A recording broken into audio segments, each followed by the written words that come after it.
Hello, I'm Jamie Flinchball, host of People Solve Problems, and today we have as our special guest Jeff Grimshaw. Jeff, how you doing? Good. Thanks, Jamie. Thanks for Yep. having me. Thanks for coming on the show. So, Jeff's a principal at MG Strategy, a firm he co-founded 15 years ago. Can't believe it's been that long. Time Uh, flies. as he describes it, as a small firm with a big footprint, which I think is a great phrase. Helps clients on 6 continents evolve their leadership and culture as a source of competitive advantage. And I'll add personally, Jeff and I have had a chance to collaborate both with client work in the past, and then more recently, we had a limited series podcast that we did together, just 9 episodes of Happy Heuristics, where we explored that topic. And so anytime I get to talk about interesting stuff with Jeff is a good day. So Yeah, yeah. Good for me as well. This is, if anybody is listening, then that's icing on the cake. But I'm always happy to engage in brain candy conversations with you, Jamie. You know. yes, brain candy is a phrase I stole from you and use repeatedly. Yeah. As I tell people, I do this podcast for extremely selfish reasons to just get a chance to have these conversations. So, I so it's like it. so I want to get into problem solving, I take you as a very sort of inquisitive person. You love to explore new ideas, and so how do you explore, play with, experiment with, integrate new problem solving techniques? And I'd say probably both for yourself and or for your clients. Yeah. Well, one of the things that I have gotten a lot more clarity about just over the last 18 months or so has been about the difference between what I'm going to call play it safe spaces and go for great spaces or go for great environments. And so let me just give you a little bit of a backdrop there. So a lot of the work that I've been doing in large multinationals over the last 5, 7, 8 years has been in organizations that are super complex, and they want to be more nimble, they want to be more agile, they want to do things with greater speed. And the big push on all of this is, of course, is that they're finding themselves in environments where their smaller, more nimble, more agile competitors are making inroads. And so this is seen as like, if we don't change our culture to get better at testing and learning, and trying new things, taking calculated risk, then we're going to be in a bad place, even though that's not where they have been or operated, the mindset that they've operated from. So in the work, it's all about how can you evolve leader mindset? How can you move yourself to a place where it's more about playing to win and thinking about the long term and being more fearless, as opposed to a more reactive mindset that is more about needing to be right or avoid having been seen as wrong, God forbid. And how do you really just operate in survival mode, so you live today to show up and do the same damn thing again tomorrow. A hard way. People have got there honestly, but like really hard to be agile if you're operating from that survival mindset. Right. And so one way that we have we've actually thought about that is like a slogan that we often use to describe the work we're doing is like, how do we evolve from an environment where we are too often playing it too safe to an environment where we are more often going for great? And as you think about that, though, the reality is that in any organization, including these organizations that are trying to become more agile, they actually do have play it safe domains where, for example, if you're in consumer products, when it comes to regulatory stuff, industrial safety, product quality, like these are places where actually it's really important. If you had to stick up your rear end, like keep it there, right? Like these are the places where it's important to really like follow the standards. Super high process adherence is really key. But the reality is that they also have lots of go for great environments where actually keeping the stick there is slowing them down. And then what's really interesting is to get into the environments where it's like, oh, well, what is maybe in the middle, or it depends. So a big breakthrough for a lot of these organizations just over the last 18 months has been to get really clear about saying, these are our go for great, or sorry, these are our play it safe environments. Like, we're not messing around here. These are go for great environments. And in fact, if we are not taking risk in our go for great environments, if we're not willing to problem solve in ways that break things in small ways, if we're not willing to try some things that are not going to work because that's how we're going to learn, then we are actually creating more systemic risk. And for the organization. So it's actually like, play it safe, like don't take any risk, go for great. If you're not taking risk as individuals, you are creating more systemic risk. And then the really fun category is also like what's in the middle. So some of these organizations, they had lumped labor management, like, European work councils, in the play it safe space. But with challenging, it's like, you know what? No, we actually need to move that closer to the go for great space. Long way of saying, Jamie, that I think one of the most important things here is to actually, when you've got a slogan that sounds cool, like, go for great versus playing it safe, it's really about delineating the problem solving domains. Yeah. And that's, and you're a culture expert. So, we'll pull on this thread because a lot of organizations will aspire to that, right? Hey, we want to be go for great, but we're a risk averse, conservative organization, and we want to change that. Then when you push on it, they realize, boy, we really don't want to change that because there are areas that we want to play it safe.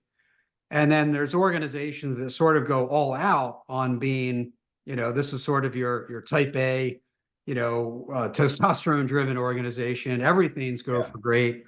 Everything's all in. And so that becomes the cultural norm that can, basically spread across everything, right? Including personal decisions, right? How do you live your life? Right. Yeah. Because it just becomes part of the culture.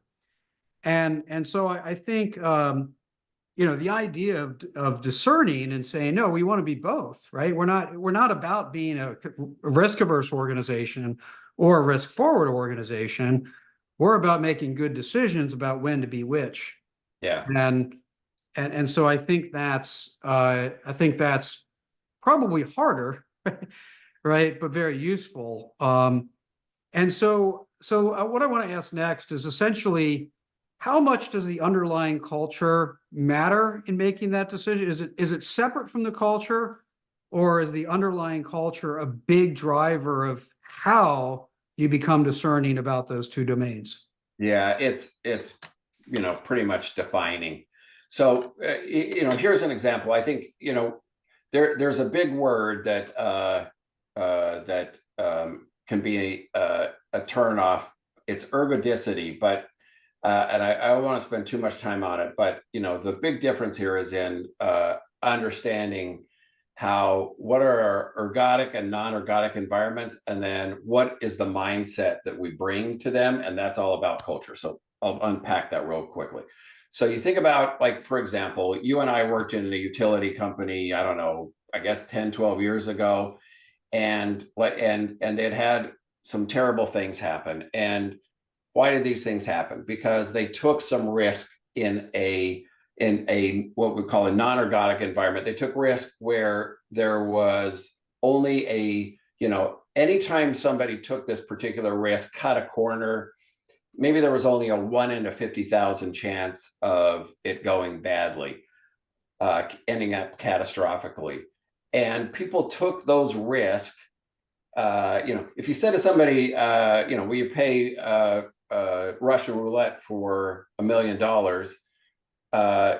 The odds are in your favor. Like, the odds are 5 out of 6 that you're going to walk away with $1 million. But if you lose, that's catastrophic. That's a non-ergodic environment, meaning it's, doesn't all just come out in the wash and average out, converge around the mean, the outcomes are something catastrophic and irreversible is going to happen. Right. In that particular utility company, they were cutting corners, but instead of playing Russian roulette, they were playing with much different odds, where it's like, well, for any single individual, the way that I can stay safe is by and not get yelled at by my supervisor is to do things quickly. And if there's only a 1 in 50,000 chance that cutting that corner ends up catastrophically, then that seems rational for me. It's Russian roulette, but on a bigger scale. The problem at a systemic level is that if you've got 30,000 employees playing, taking a risk that only has a 1 in 50,000 chance, eventually those risks are going to aggregate and it's going to blow up. So in this case, it's people, what ultimately had landed that catastrophe was enough people in an environment where people are under pressure are going, what I am solving for, the risk I'm managing here is I don't want my boss to yell at me. Right. Okay, now let's go to the other environment where it's actually, oh, I'm an organization that is wants to like test and learn. I want to like try new things. I want to be more agile. I want to put speed over perfection and all the things that all these organizations say. But in this case, I want to speak up. I want to do all these things. And then when people don't do it and you unpack that, it's because they don't want their boss to yell at them, because in those pressurized situations, what they remember is all the times when they did speak up or when they did try something or when they did experiment and it turned out it didn't work. And what they really found out was, oh yeah, we want you to take risk. We want you to experiment, but only, take a good calculated risk. But the only way we're ever going to know if it was a good calculated risk is if it actually works out. But again, what people in both cases, in play it safe environments and in go for great environments, you have to have a culture where people are willing to do the right thing for the system, and as opposed to doing the thing that they think is going to avoid them getting yelled at by their boss. Because in the go for great environment, it was like, oh yeah, well, yeah, we didn't mean take a calculated risk like that, you idiot. Like Right. that's not what we meant. In both cases, it's like people trying to manage their own egos.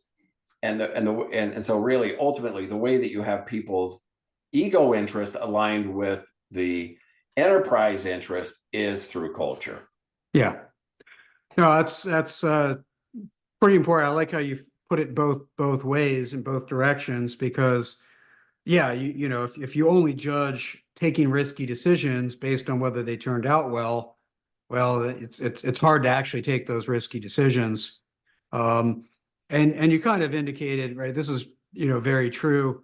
We tend to, as human beings, we underestimate the probability of low probability risks. Yes. Yeah. Like the pandemic wasn't a black swan event, it was a gray swan event, right? It was predictable, just we underestimated how likely it was. And so, so as you go forward with that, it does change. These are often, decisions around fundamentally ill-defined, open-ended, ambiguous problems. So let me take a particular example of, go for great opportunity is, hey, let's redesign our core product and basically make it extinct, right? Let's eat our own lunch there and move forward.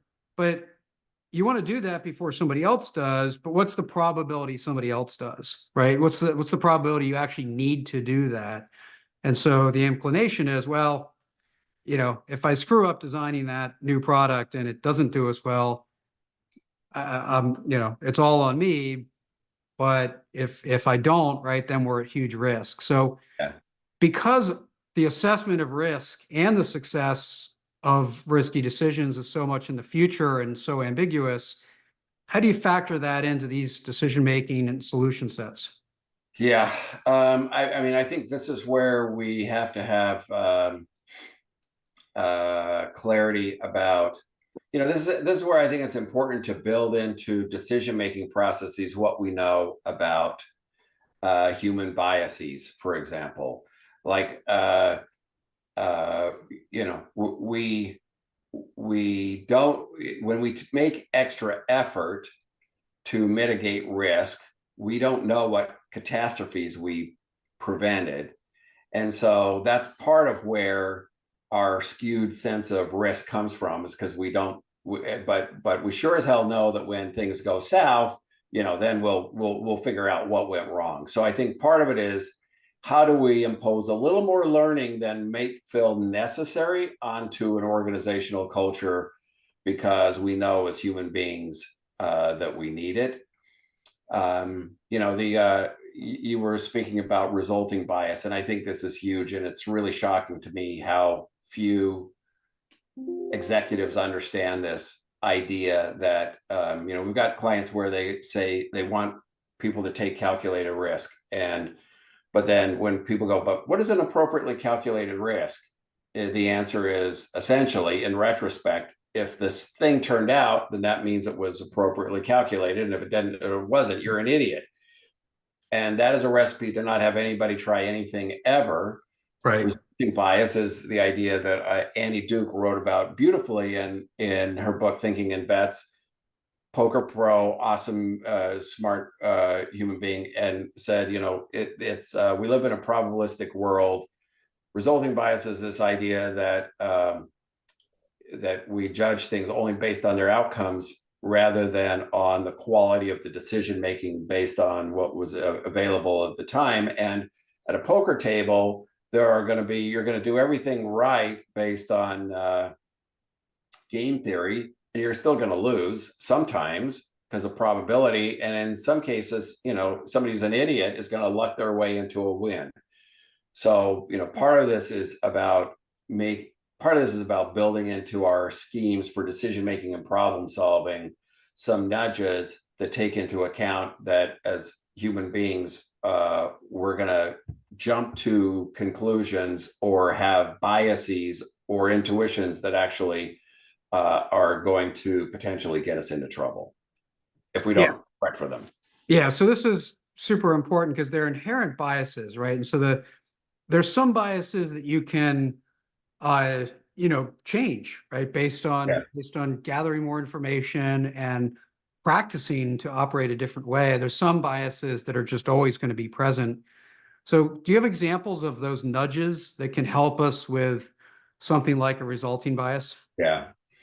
Well, I think, a simple, obvious, but, not always implemented one is the rigor around after action reviews. And, and calling them something, or retrospectives. And I like retrospectives. We've got too many organizations who still call things post-mortem, which is like, which means we're only going to do them after things go badly. And then, and of course, nobody's going to be defensive right out of the gate with something called a post-mortem. Retrospective is great because I think part of what it does is create a frame to say things might have worked out wonderfully, and there are things to learn regardless. And things might have turned out badly, and we probably didn't do everything wrong. And so it is about, so even something small like that, having the same rigor around after action reviews or retrospectives, whether things go perfectly or terribly or somewhere in between, is a nice nudge for accounting for resulting bias and accounting for that, and saying we got to learn either from successes and mistakes, because there's not a one-to-one correlation between decision quality and outcome. Yeah, that's a great practical tip to end on. I think when you get in the habit of looking at your successes and challenging why they might have occurred even differently than you predicted, you start to see it wasn't, Yeah. not all successes were because of you and not all failures were because of something else, right? Yes. Oh, yes. Yeah, for sure. Yes. Yes. Another bias. Yes. Another bias. Yes. Our self-serving bias. Yeah. So, you're fantastic. I love the topic and appreciate you coming on and sharing some of your perspective and advice. So thanks, Jeff.